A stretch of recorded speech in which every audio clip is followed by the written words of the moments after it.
हमने आपके सामने रखी और सवाल ये घटनाक्रम सामने आने के बाद खड़ा ये हो रहा है कि कलेक्टर प्रशासनिक अधिकारी अब जागे, कह रहे कि इंतजाम अब करेंगे। अगर पहले ही ये कार्रवाई होती तो शायद ये तस्वीर निकलकर सामने नहीं आती। इन सबके बीच में जलदाय मंत्री हैं कन्हैयालाल चौधरी, जो कि परिजनों को ढांढस बंधाने के लिए पहुंचे सादत अस्पताल। जलदाय मंत्री पहुंचे, पीड़ित परिजनों को उन्होंने ढांढस बंधाया क्योंकि लोगों में काफी गुस्सा नजर आ रहा है, लोग आक्रोशित हैं ये हादसा सामने आने के बाद।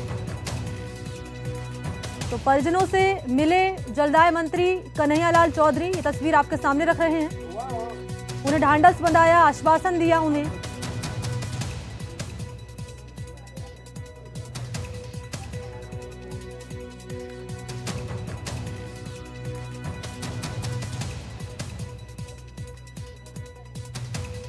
और इसी पर मेरे साथ ज्यादा जानकारी लिए दो सहयोगी इस वक्त मौजूद हैं। रवीश टेलर मौजूद हैं टोंक से और इसके अलावा दीपक चावला इस वक्त मेरे साथ मौजूद हैं।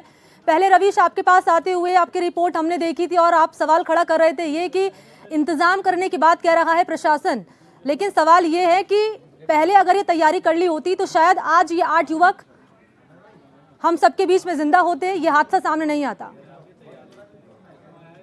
जी मनी, पूरी तरह कहा जा सकता है कि ऐसे जब हादसे पेश आते हैं तो उसके बाद में जो है बड़ी बड़ी बातें होती है, इंतजामों की बातें होती है। लेकिन सबसे महत्वपूर्ण बात है कि ये जो मौत के गड्ढे हैं बनास के अंदर, चाहे वो अवैध बजरी खनन से हो या लगातार वहाँ पानी देने से हो, टोंक में बनास का जो ट्रेजर ब्रिज है जहाँ आवागमन अब नहीं होता है, वहाँ वो एक पिकनिक स्पॉट में डेवलप है। लेकिन यहाँ ये कहना जरूरी होगा वो पिकनिक स्पॉट नहीं होकर एक मौत का स्पॉट हुआ। अतीत के अंदर कैसे कई हादसे हुए बनास नदी के अंदर, चाहे वो यहाँ की बात हो, भूतिया घाट की बात हो, राजमहल बीसलपुर के बांध के पास की तह की बात हो, ऐसी जगह पर एक बोर्ड लगाकर जो है खानी पूर्ति हो जाती है। आज भी यही हुआ कि 11 युवक, जिनमें छोटे बच्चे भी थे, 20 साल के आसपास की उम्र रही होगी, वो पिकअप में जयपुर से सवार होकर पिकनिक मनाने के लिए आते हैं।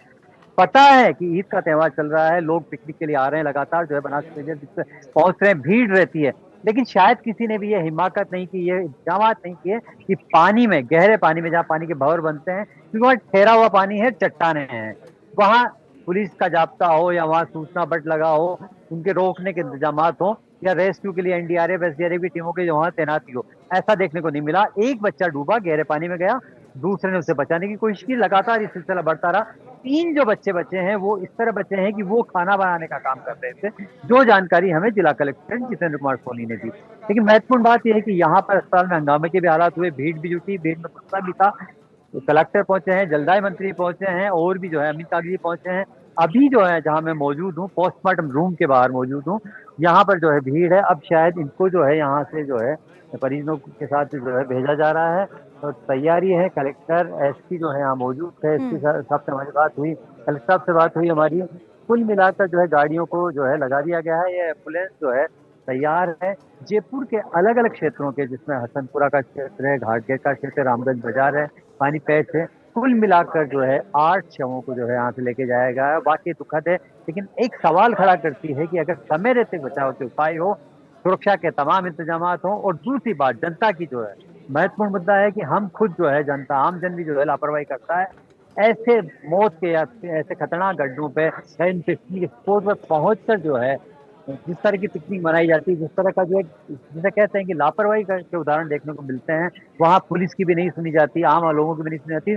तो हम सबकी भी जिम्मेदारी कि ऐसे हादसों को बचने के लिए हम भी एक जागृति लगाएं और अपने ऐसे परिवार हादसों से सबक भी नहीं लिया जाता रवीश, उसके बावजूद भी लगातार ऐसी घटनाएं सामने आती रही हैं। आपके पास मैं लौटूंगी, दीपक आपके पास आ रही हूँ। मृतक के परिजन क्या कह रहे हैं, बातचीत अगर आप कर पाए उनसे।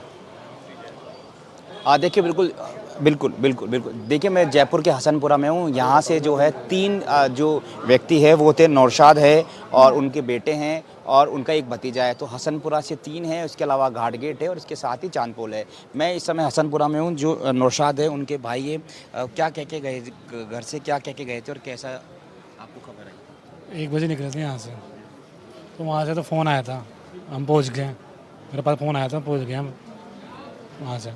उसके बाद 12-1 बजे बाद किसी का फ़ोन आया मेरे पास, बोले वो डूब गए वो। फिर मैंने फ़ोन लगाया, मैं कोई मजाक कर रहा होगा, फिर मैंने फ़ोन लगाया, बोले उठा रहे नहीं, कोई उठा रहा ही नहीं, बोले डूब। आपने पहली बार जब खबर आई तो आपको लगा कि मजाक है, झूठी खबर हो सकती है और आपके जो भाई है जो कर सकता होगा, तो फिर पता चल रहा फ़ोन उठा रहे हैं, कोई फ़ोन उठा रहा, तो तो तीन तो अपने हसनपुरा के, फिर घाटगेट के, चांदपोल के, तो सारे एक ही परिवार के हैं? ये अलग अलग ग्रुप गए थे, साथ में गए थे। ईद का त्यौहार था, खुशियों का त्यौहार था, अगले दिन ही 3 दिन तक ईद रहती है। उसके बाद चले गए थे छुट्टी। अब आप क्या क्या चाहते हैं, सरकार से क्या कहना चाहेंगे? मुझावना चाहता हूँ। ये नौशाद है, परिवार में अकेला कमाने वाले थे, क्या इनकी स्थिति थी? मतलब आर्थिक स्थिति कैसी थी, क्या काम करते थे ज़रा? एक्सपोर्ट का काम कर रहे थे, कभी जाते कभी कंटिन्यू चले जाते थे, फ़ोन पे आते थे। ठीक है। बेटे इनके एक